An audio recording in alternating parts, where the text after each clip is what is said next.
It was a hot one today, and I just got out of the shower. But that's not why we're here. We're here to talk about part two of my story. When I was 17, I was living with my, at the time, girlfriend, later fiance, and baby mama.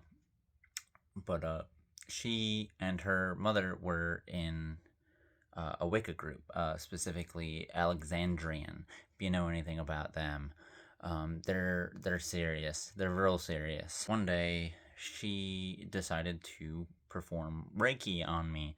If you don't know what Reiki is, look it up. I'm not gonna explain it. So during this uh, Reiki session, she accidentally did something wrong because it's really easy to do that if you don't know 100% what you're doing. Opened all my chakras. I went comatose, right? During this little comatose state, I saw what I could only assume was a past life.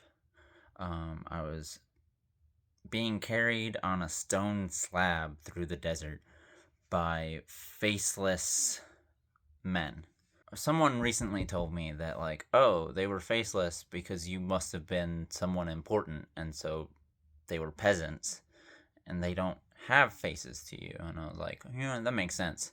So that happened, and then all of a sudden, I started seeing the Shadow Man that my mom started seeing. And not just me, girlfriend at the time, started seeing it too, smelling rum and cigar smoke everywhere in our house. And it was inescapable. I was suffering real bad from night terrors every night. I was seeing these things. And by this point, I had not thought about these stories for a while. It took me a while to put two and two together. But when I did, I was like, oh no, we need to do something. And I don't know anything about this kind of stuff to be able to know what to do. My Alexandrian Wiccan girlfriend was like, we got to do some research.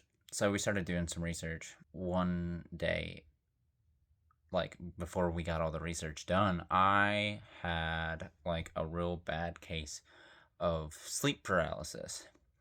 And I'd never had it ever before that point. It was my first time, and I couldn't move. I felt like I couldn't breathe, and that shadowy figure with the hat, the top hat, and like an outline of like fancy clothes. He had a cane, and he was smoking a cigar.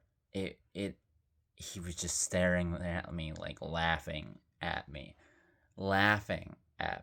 and I couldn't figure out what was going on with it. Eventually, we figured out something to do to stave it off temporarily.